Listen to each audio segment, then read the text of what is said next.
Imagine, ang galing mo, eksakto. Kung ako yung pulis, may asset ako, order ka, pa-deliver mo dito. O, huli ka. Balik ka dito, labag sa batas yan. Sasampahan ka namin ng kaso. Imagine. Ha? Kaya ng dibdib nyo? Ako, hindi ako judgmental, pero very clear. Set up yan. Sinaklolohan nga ni Congressman Busita ang isang kawawang rider matapos itong masetap at nakasuhan sa isang pickup delivery transaction sa May Lucena. At ang masaklap pa dito mga brother, mismong PNP Lucena ang mga kasagwat dito. At isang linggo na nga rin nilang kinulong ang kawawang rider. Panoorin mga brothers kung paano inayos ni Congressman Busita ang sitwasyon. Kailan pa kayo dumating dito, Mrs.? Ikaw, ilang araw ka na? Magkaangkas po kami. Magkaangkas kayo? Deliver po kami. Ikaw, kapatid. Siya naman, asawa mo. By the way, sa inyong lahat, gusto kong ipaalam, kaya ako nandito as advocate. Yes, sir. Hindi as congressman. In other words, hindi ko ito trabaho. Yung police, hindi ko kilala, hindi ko nakasama sa assignment. Itong pamilya nitong rider, hindi ko rin kilala itong mga ito. Siguro kilala ako. And to give you background, kaya ako may ganitong advocacy. Ako bilang isang anak mahirap na lumaki sa bahay kubo, naranasan namin ng aming pamilya yung discrimination sa pagbibigay ng public service. And nung high school pa lang ako, attorney for your information, biktima na ako ng illegal arrest.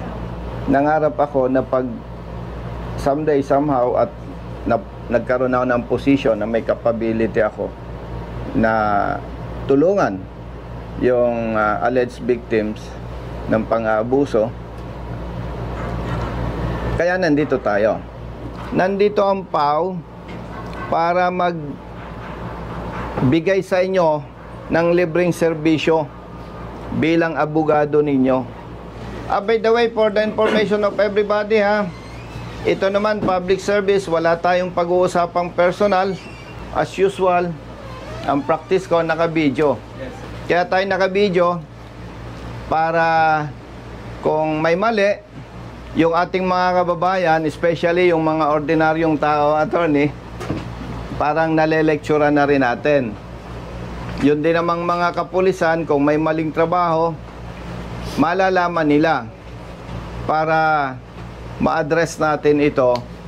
At kung may mali nga, kung may mali, wag nang maulit. Sabi ng iba, si Colonel kasi may kinikita yan sa AdSense ng YouTube and Facebook. Para malinaw sa lahat, hindi ang interest ko kumita ng pera. Kasi kung ang interest ko kumita ng pera, ipagbabawal ko na gamitin ang video ko. Partner, dito nga kayong dalawa, yung arresting officer dito.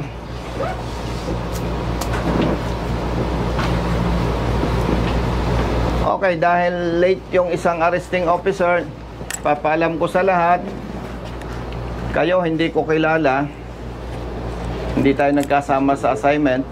Yun naman pamilya nitong arrested person, hindi ko rin kilala. Nabanggit ko yan to inform everybody na wala tayong personal issue dito. Brothers, for your information, may kasama akong lawyers from PAW. Para, siyempre, ayan ay naisampa na ang kaso according to your chief. At yan naman, kahit hindi pa naisampa ang kaso, hindi ako pupunta para arborin o hingiin ang kaso. And as SOP, napakaganda ng ating government, mayroong in-establish na Public Attorney's Office. Kasi alam natin, marami sa ating mga kababayan walang kakayahang kumuha ng sariling abogado. At yung kasama ko, si Colonel Banastaw, siya ang Provincial Chief ng Internal Affairs Service dito sa Quezon Province. At ang mandato naman niya, alam natin, kung may mali sa trabaho ng pulis, sila mag-iimbestiga at sila magre-rekomenda ng kaukulang administrative sanction or punishments against police officers involved. So, nandito tayo, hindi para ako ay mag-imbestiga. Gusto ko lang initially malaman yung aligasyon ng arrested person. Taga saan ka? Santa Rosa na yun. Santa Rosa, Laguna. Ikaw ay delivery rider. Lalamog po. Lalamove. Yung item, ano yung item? Ibon po. Ibon. Anong klaseng ibon? Martinez. Martinez, sir. Martinez. Kung Martinez yung item, anong batas ang nilabag? Republic Act 9147 siya. 9147. Wildlife Act natin siya. Wildlife. Act. Kung ako ang umorder ng ibon, nag-booking ako. Opo. Tama. Opo. Ibig sabihin, kung ako ang umorder, hindi mo ako kilala. Hindi po. Parang nakatambay kang ganon somewhere. Opo. Oops, may nag-booking. Opo. Tama po. Inaccept mo. Tama po. Pinuntahan mo yung item. Opo. Pinick up mo. Opo. Saan mo pinick up? Silang Cavite po. Silang Cavite. Yung pinick upan mo, tindahan or pribadong individual? Bahay po. Bahay. Pagdating mo doon, ang nakausap mo, lalaki, babae. Lalaki po. Anong sabi sa'yo? Yun daw pong, ito na daw po ang pick upin ko na order no nag-book. Okay. Siyempre, in good faith ka, hindi mo naman kilala ang umorder, inaccept mo. Opo. Kinuha mong item. Opo. Tapos, base doon sa booking, saan mo i-deliver? Lucena City po. Nasa Lucena City tayo, attorney, ano? Okay. Nandito tayo sa police station ng Maritime. Nung mag-deliver ka, malayo dito, malapit. Malayo po. Saan lugar? Paglabas po dito sa kanto, yung pong parang diversion road, yung meron pong building doon na parang lechonan, ICAS lechon. Doon po mismo sa ICAS lechon sa labas po. Dahil ikaw ay rider, nakakaintindi ka, humigit kumulang ilang kilometer? 500 meters po. Okay, 500 meters. No? Parang kalahating kilometro. Okay. Pagdating mo, sino ang nakaharap mo? Yung pong umorder, yung pong bumili. Sino? Si Sir Igiya po. Nung kaharap mo na siya, anong naging pag-uusap ninyo? Bali, tumawag po sa akin yung inorderan niya. Kaya wala daw pong Gcash si Sir. Baka pwede daw po ako na lang ang mag-Gcash. Ikaw, sige po, pwede naman po ako mag-Gcash. Pero sabihin niyo po sa kanya, tawagan niyo po siya para maibigay po sa akin. Ngayon po, nung nagkausap kaming ganon, binaba ko na po yung telepono, yung cellphone ko po. Naantay ko po na tawagan siya. Pagdating doon sa destination, automatically, siya ang nakaharap mo. Opo. Brother, paano mo nalaman na may deliver siyang ibon? Sige. Sir, ang kumontak ko nun sir, yung kontak ko na nagangalang Boss LJ. Siya bali sir, yung nagbibigay sa akin ng info kung nasaan na sir, yung item sir. Oh. In other words, alpha mo yon. No sir, hindi ko, yun sir ay, May communication ka sa kanya.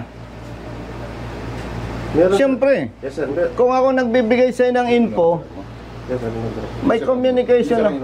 Pinagdala namin sir. Opa. So, ibig sabihin, may umorder ng item, nag-booking, sa salitang Tagalog, ang malas niya, attorney, siya ang nakatanggap ng booking. Okay? Tapos, nung i-deliver niya yung item, ikaw na ang sumalubong. Tama? O, si attorney. Tapos, ang nagsampa ng kaso, sino? Ikaw na rin. Anong participation mo, kapatid? Ikaw ang arresting officer. So, ikaw ang umaresto. Oh, very clear. Attorney, ikinulong nyo. Siyempre, kinulong nyo. Hindi nyo pinalaya eh. Technically, kinulong nyo na rin yan. Sinampahan nyo ng kaso na dapat naman tinanong ninyo, ikaw ba ay may kukuning abogado? Wala po. O sige, proceed tayo sa PAW. Ma'am, arestado itong tao na to. Kailangan po niya ng abogado. Mag-provide kayo. Dapat ganun ang ginawa. Tama po ba? Dapat ganun ang ginawa nyo. Hindi ko kayo hinahamak, mga kapatid na pulis. Pero nakikita ko, hindi kayo galing sa mayamang pamilya. Ibig sabihin, dalawa ang maaring dahilan bakit kayo nagpulis. Pangarap mong maging pulis para maging public servants. Ikalawa, para may maayos kang hanap buhay. Pambira naman. Maawa naman kayo sa katulad ng mga ito. Oh. Kaya ng konsensya ninyo? Ha? Chief, tinanong mo ba sila kung anong nangyari? Yes, sir. O anong kwento sa'yo? Hindi nga, sir. Nagkaroon ng transaction. Ito yung dumating. Oh. Ang depensa nga. O sige, diretsohan tayo dahil official ka naman. Yes, sir. Do you think hindi siya biktima? Parang ako lang eh, may sige, baka hindi mo naintindihan ang sistema ng Lalamove. Nakatambay ako dito, may nag-book. Uy, layo naman. Pero okay na rin. Kikita ako eh. Actually po, booking ko tatlo. Isang San Juan, Batangas, isang Lucena. Tapos nung papunta na po ako dito, ang daan ko po kasi is Patagaytay. Pumasok po yung booking na Silang to Lucena. Ay kukunin na natin to. Total pa Lucena tayo. Tama. Di, para hindi ako saya, kinuha ko po yung Silang to Lucena. Di ba sa system ng Lalamove, Opo. may booking yan? Opo. Pinadala mo sa office yung kopya, no? Opo. Yung screenshot. Opo. Pinipicture po yan. And at the same time, Lalamove can provide official document Opo. or certification. Oh. Chief, may responsibility ka. Yes, sir. Kailangan alagaan mo ang tao mo. Yes, sir. Sir, bali, kaya nga sir, in-request namin yung kaso para ma-investigate po maigi, sir. Kasi Ay, nasa nako. ang depensa niya, nasa ilalim mo. Yan, oh. Na-ebidensya siya. Ibig sabihin, kung naglalala mo, brother, yung kapatid mo, baka yung pang nadjamban eh. 7 lang po. Kaya ko lang po siya kinuha ng Juan kasi naging triple booking po ako. Ang San Juan ko po is 327. Tapos ang isang Lucena ko po is 500 plus. Ginawa na ni customer na 600. Di may 900 plus na po ako. Ngayon, pag papunta po ako dito, pumasok po yung booking na Silang to Lucena. Sabi ko, kunin na natin to. Kasi para pambawi ng gasolina pambili. Alam mo, Tony, malas lang nito eh. Siya ang naka-receive ng booking. Ganun kasimple yun. Imagine, ang galing mo, eksakto. Kung ako yung pulis, may asset ako, order ka, pa-deliver mo dito. O, huli ka. Mali ka dito, labag sa batas yan. Sasampahan ka namin ng kaso. Imagine, ha? Kaya ng dibdib nyo? Pambira. Grabe kayo. Kaya ng dibdib nyo yan? Pamilyadong tao. Hindi ako judgmental, pero very clear. Set up yan. Pambira.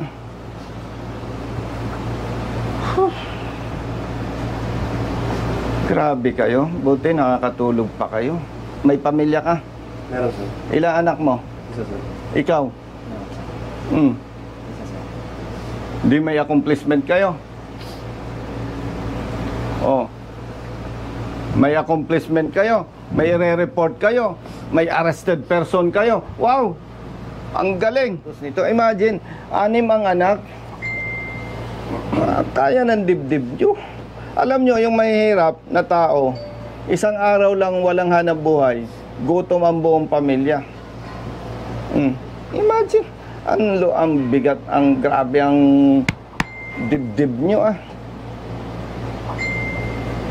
Alam nyo, brothers, yung masamang gawa sa kapwa, may balik yan. Maniwala kayo sa akin. Ako, dati akong pulis ha.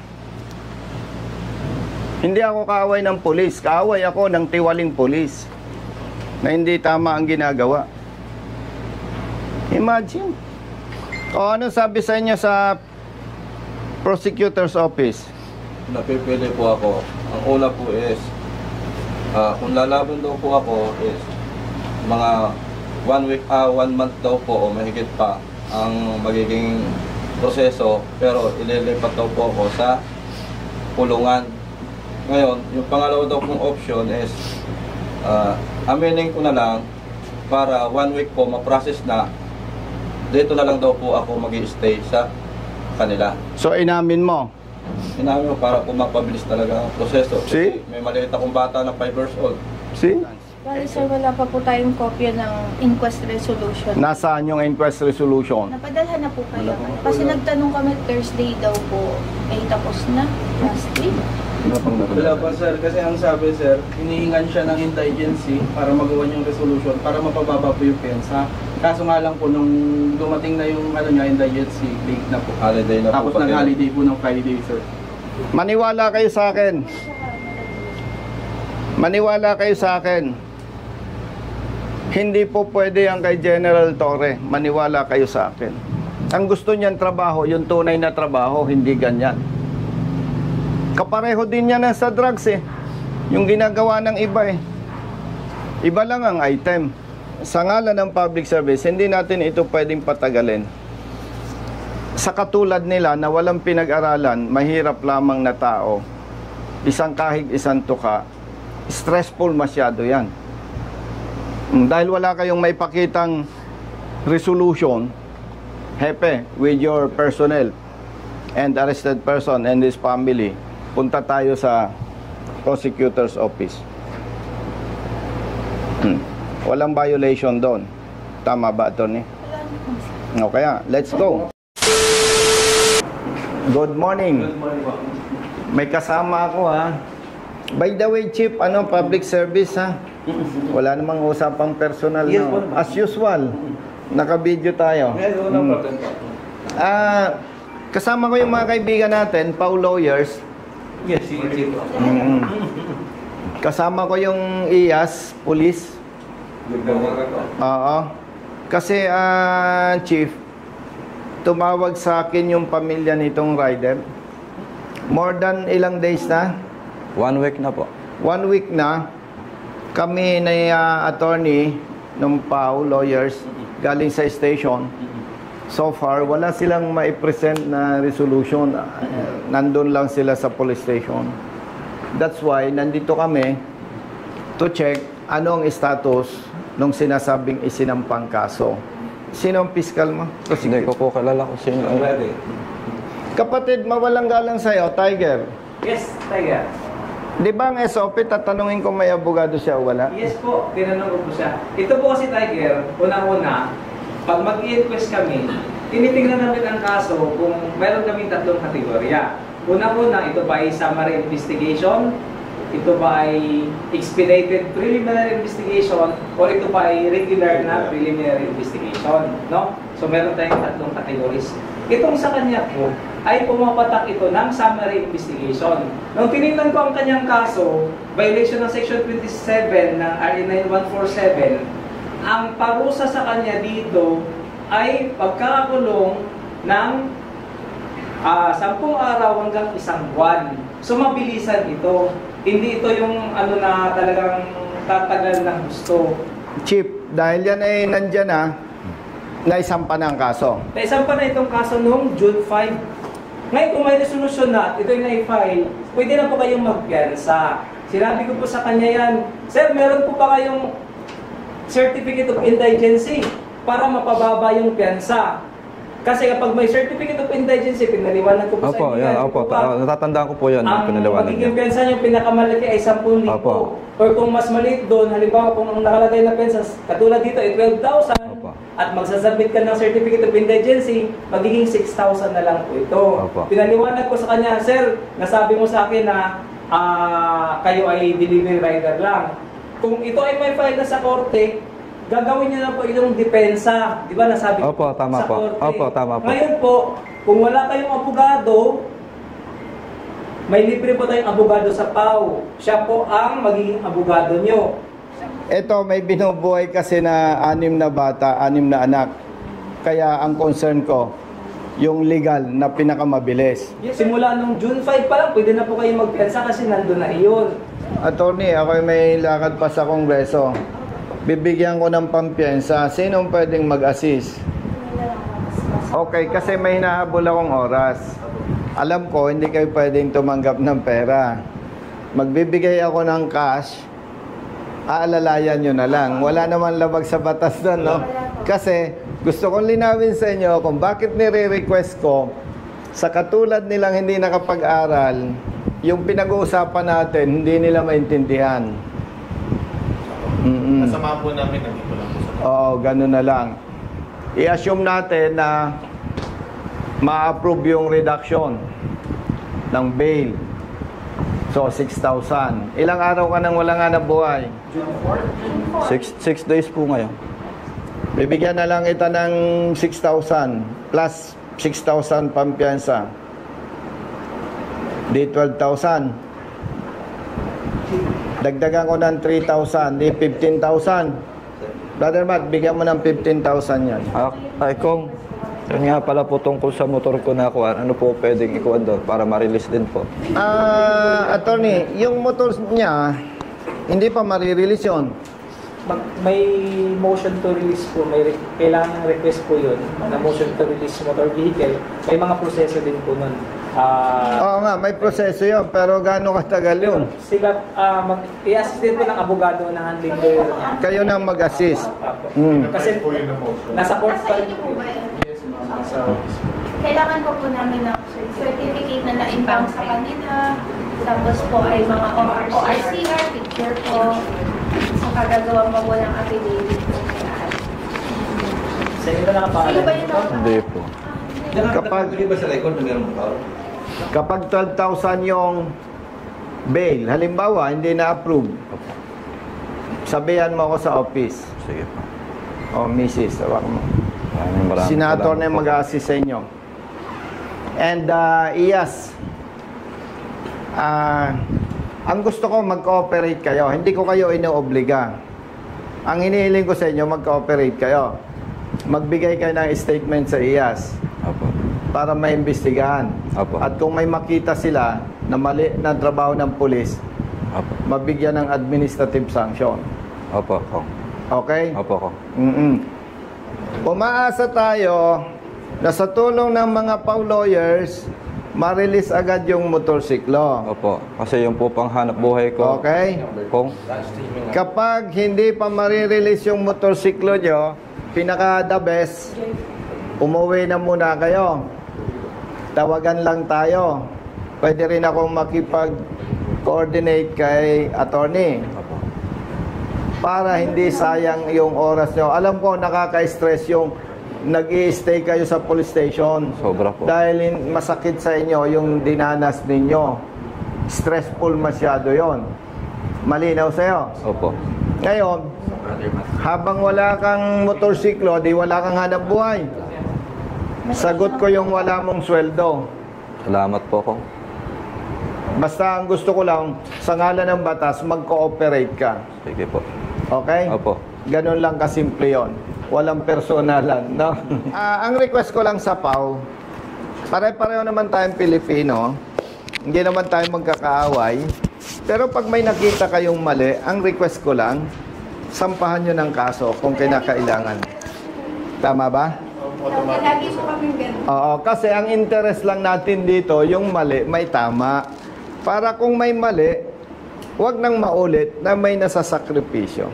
At sa parte ng administrative naman, may iyas. Ang interest lang natin dito, kung makita na may pagkakamali ang pulis, mapatawan ng kaukulang parusa para huwag nang maulit pa. Oo, so yon, salamat sa mga PAW lawyers and Tiger. Chief, salamat. Thank you very much, bro. Nice meeting you. Salamat, Tiger. Attorney, salamat. Ano, partner? So, tawagan na lang tayo. Tawagan tayo. Ano? Natutuwa ako kay Chief Acosta. Tumawag ako kagabi, gabi na talaga. Pero immediately, nag-text sa akin. Tapos nag-usap kami ni Ma'am. Oo. Ang galing. Basta nasa tama, may kakampi ka. Nandiyan si Colonel Busita. Nandiyan si Colonel Busita. Huwag ka naman ng body ka nag-iisa. Basta nasa tama, may kakampi ka. Nandiyan si Colonel Busita. Nandiyan si Colonel Busita. Bilat sa init, minsa'y basa din ng ulan. Pawis na gumuguhit sa mismo ring katawan. Kadalasang sumisingit, pagod nararamdaman. Ngunit diretso sa pagpihit, kumalaman ng tiyan. Bawat daan ng masikip, pinipilit malusutan. Marating lang ang lugar na dapat kong puntahan. Maihatid ng pagkain, serbisyong nakalaan. Para sa mga taong kailangan kong pagsilbihan. Napili kong hanap buhay, makipagsapalaran. Magdamag man sa daan, puyat man ay tatatagan. Para sa pamilya ko na laging nakaabang. Handa akong gawin lahat, mabuhay lang ng marangal. Kahit pa may sandaling tila ba natatapakan ng karapatan sa tuwing minsan ay nararanasan. Di patas na pagtingin ng ilang nanunungkulan. Mga taong abusado sa kimsa kapangyarihan.